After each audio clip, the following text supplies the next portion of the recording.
할렐루야. 오늘도 새날을 주신 하나님을 찬양합니다. 오늘도 주님과 함께 말씀과 함께 믿음으로 승리하는 이 하루가 되시기를 주님의 이름으로 축복합니다. 자, 오늘 우리에게 주신 하나님의 말씀은 야고보서 2장 15절에서 26절 마지막 절까지 보도록 하겠습니다. 야고보서 2장 15절에서 26절까지 말씀입니다. 봉독해 드리겠습니다. 만일 형제나 자매가 헐벗고 일용할 양식이 없는데 너희 중에 누구든지 그에게 이르되 평안히 가라, 덥게 하라, 배부르게 하라 하며 그 몸에 쓸 것을 주지 아니하면 무슨 유익이 있으리요. 이와 같이 행함이 없는 믿음은 그 자체가 죽은 것이라. 어떤 사람은 말하기를 너는 믿음이 있고 나는 행함이 있으니 행함이 없는 내 믿음을 내게 보이라. 나는 행함으로 내 믿음을 내게 보이리라 하리라. 내가 하나님은 한 분이신 줄을 믿느냐? 잘 아는도다. 귀신들도 믿고 떠느니라. 아, 허탄한 사람아, 행함이 없는 믿음이 헛것인 줄을 알고자 하느냐? 우리 조상 아브라함이 그 아들 이삭을 제단에 바칠 때에 행함으로 의롭다 하심을 받은 것이 아니냐?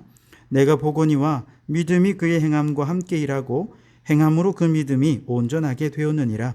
이에 성경에 이른바 아브라함이 하나님을 믿으니 이것을 의로 여기셨다는 말씀이 이루어졌고 그는 하나님의 벗이라 칭함을 받았나니 이로 보건대 사람이 행함으로 의롭다 하심을 받고 믿음으로만은 아니니라. 이와 같이 기생 라합이 사자들을 접대하여 다른 길로 나가게 할 때에 행함으로 의롭다 하심을 받은 것이 아니냐? 영혼 없는 몸이 죽은 것 같이 행함이 없는 믿음은 죽은 것이니라. 아멘. 오늘도 이 말씀을 통해 우리에게 주신 하나님의 음성을 듣게 되길 바랍니다. 지난 시간 우리는 입으로만 공수표를 남발하는 믿음은 결코 우리를 구원에 이르게 할 수 없다. 아무 이익이 없고 아무런 구원의 능력을 나타낼 수 없다 하는 말씀을 나누었습니다. 이에 대해 오늘 15절 16절에 한 가지 예를 들어 이어서 계속 설명을 해주고 있는데요. 만일 형제나 자매가 헐벗고 일용할 양식이 없는데 너희 중에 누구든지 그에게 이르되 평안히 가라, 덥게 하라, 배부르게 하라 하며 그 몸에 쓸 것을 주지 아니하면 무슨 유익이 있으리요라고 말씀을 하시죠.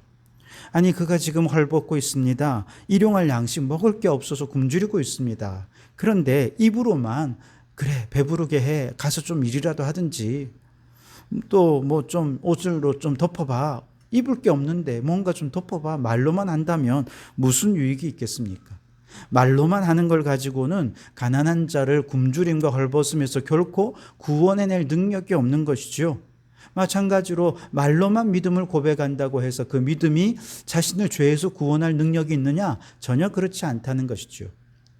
자신을 죄에서 구원할 수 없을 뿐만 아니라 이런 믿음은 행함이 없기 때문에 다른 사람에게도 결코 유익이 없습니다.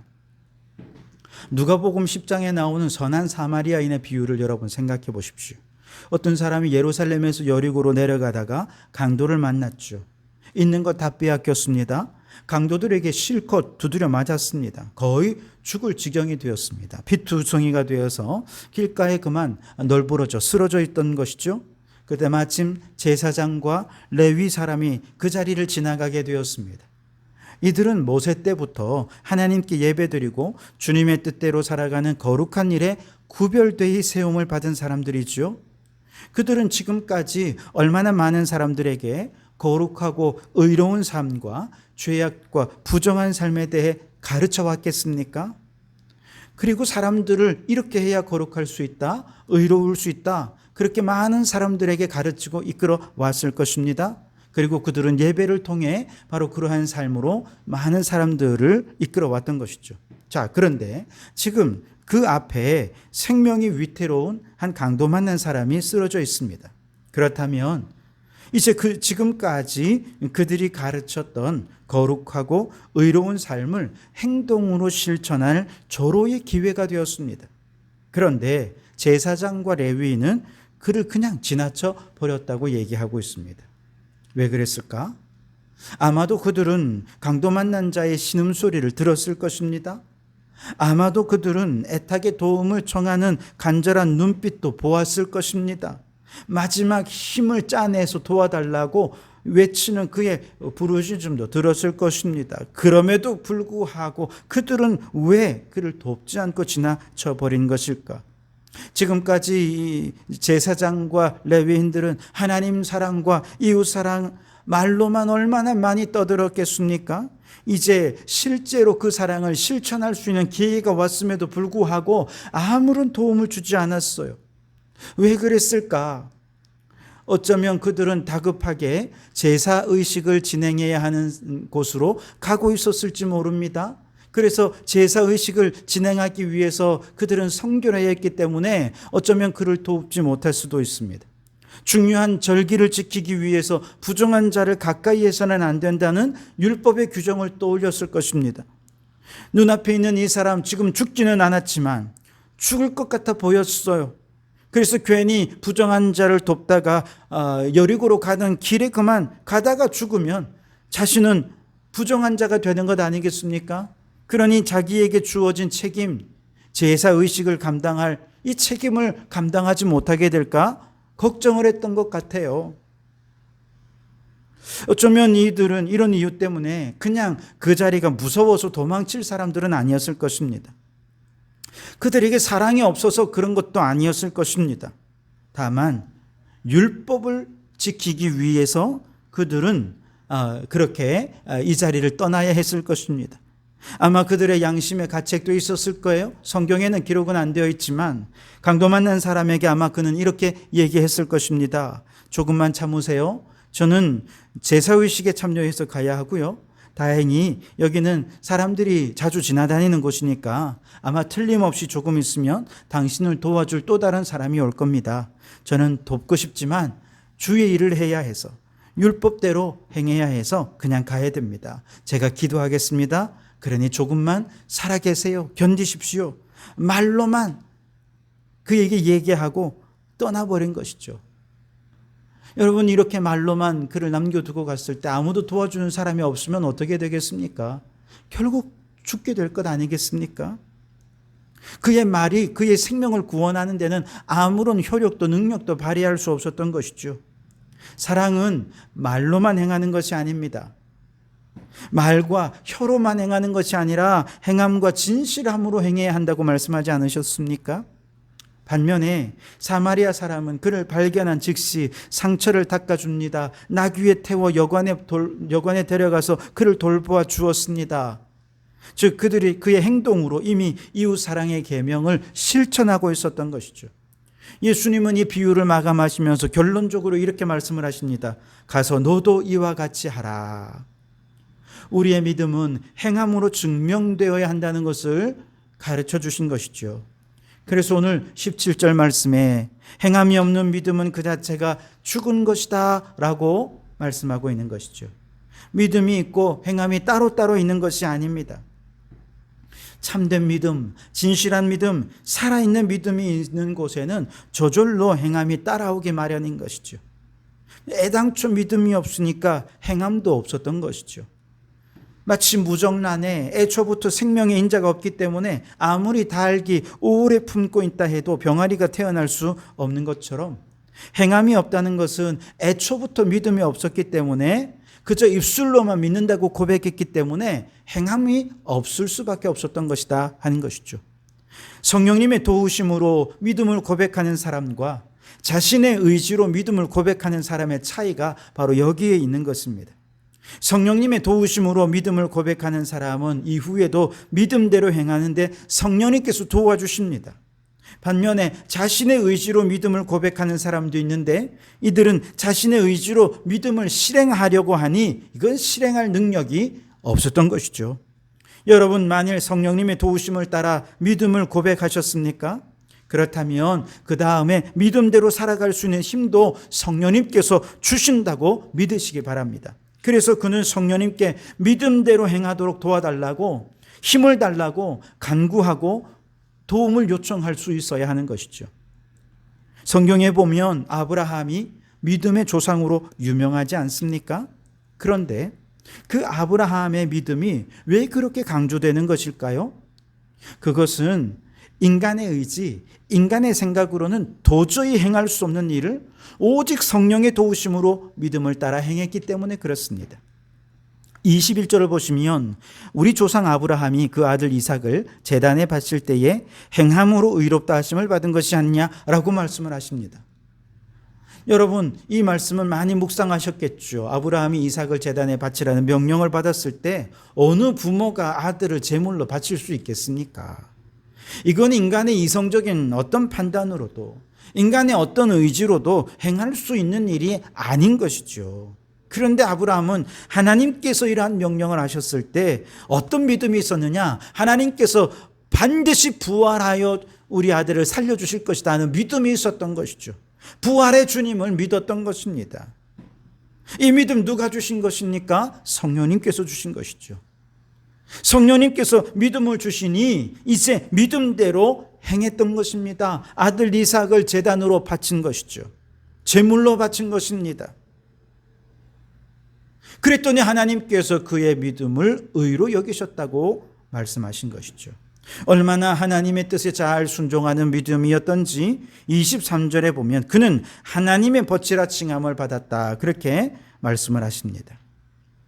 이 아브라함의 믿음 사건에 대해 야고보 사도는 이렇게 이 사건을 이해하고 있습니다. 22절에 보시면 네가 보거니와 믿음이 그의 행함과 함께 일하고 행함으로 믿음이 온전하게 되었느니라 라고 말씀을 하시죠. 행함과 믿음이 일치되는 대표적인 사례가 바로 아브라함이었다는 것이죠. 하나님께서 그 믿음을 그렇게 칭찬하고 성경이 그 믿음을 강조하는 이유도 바로 여기에 있다는 것이죠. 인간의 의지적인 의지와 결단으로는 이런 일은 결코 불가능하지만 성령님께서 믿음 주시고 성령님께서 도와주시니 아들을 제물로 바치고 하나님께 믿음을 인정받는 그 자리에까지 나아갈 수 있었던 것이죠. 또 한 사람 라합도 마찬가지죠. 여리고 성에 그 어느 누구도 하나님에 대해 무관심했습니다. 그런데 기생 라합만은 그 하나님을 온전히 믿었습니다. 아무리 믿는다 해도 여러분, 조국을 배신하면서까지 하나님을 믿는다는 거 정상적이지 않잖아요. 이건 정상적인 판단과 의지로 할 수 있는 일이 아닙니다. 그런데 기생 라합에게도 성령님께서 이 믿음을 주신 것이죠. 하나님이란 이름을 들려지자마자 그냥 다리가 후들후들 떨리고 그냥 심장이 녹아내리는 듯한 그런 느낌으로 주님을 영접한 것입니다. 성령님께서 이 믿음을 주시니 기생 라합도 믿음을 실천하게 되는데요. 인간의 의지와 판단을 뛰어넘어서 이 믿음을 실천한 것입니다. 25절에 보시면 또 이와 같이 기생 라합이 사자들을 접대하여 다른 길로 나가게 할 때에 행함으로 의롭다 하심을 받은 것이 아니냐. 이 행함은 바로 성령님께서 주시는 행함의 능력이었던 것이죠. 성령님의 도우심이 아니면 어떻게 이런 행함을 실천할 수 있겠습니까? 성령님께서 그 안에 살아계시고 성령님께서 그 영혼을 힘을 주시니 살아있는 영혼, 성령님의 명령에 아멘으로 순종하여 이런 실천, 행함이 가능할 수 있었다는 것이죠. 이 모든 믿음의 행위에 대해 이야기하며 야고보 사도는 이렇게 결론을 내립니다. 26절에 영혼 없는 몸이 죽은 것 같이 행함이 없는 믿음은 죽은 것이니라. 행함이 없는 믿음은 죽은 것이니라.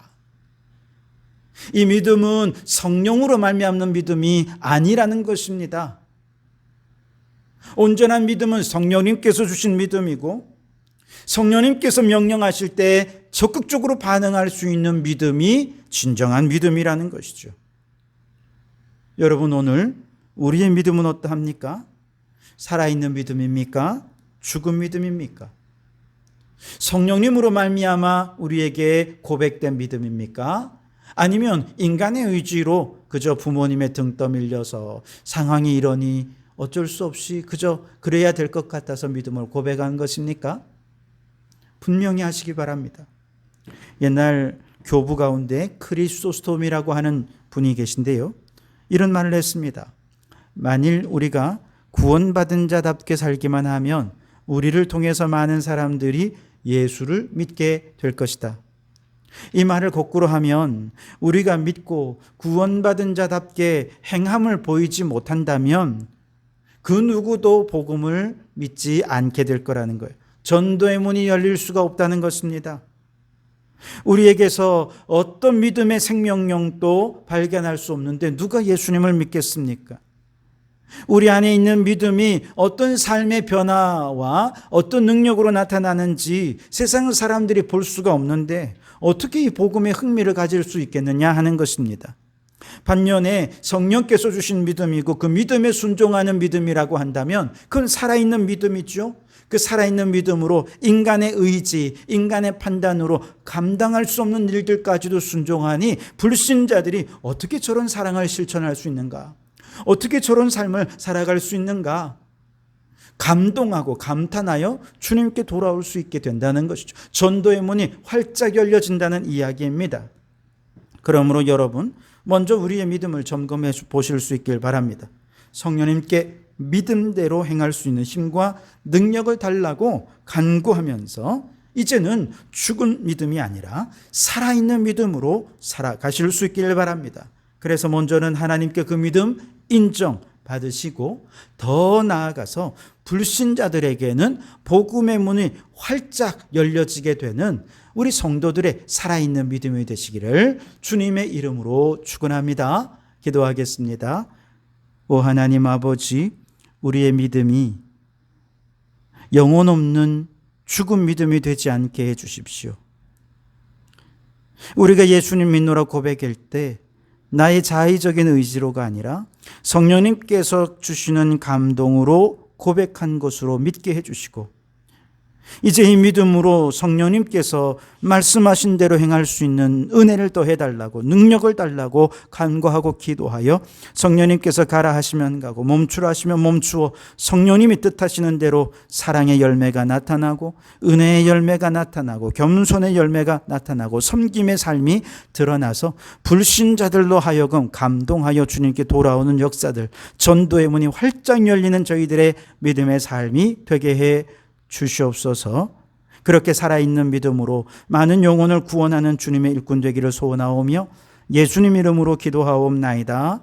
아멘.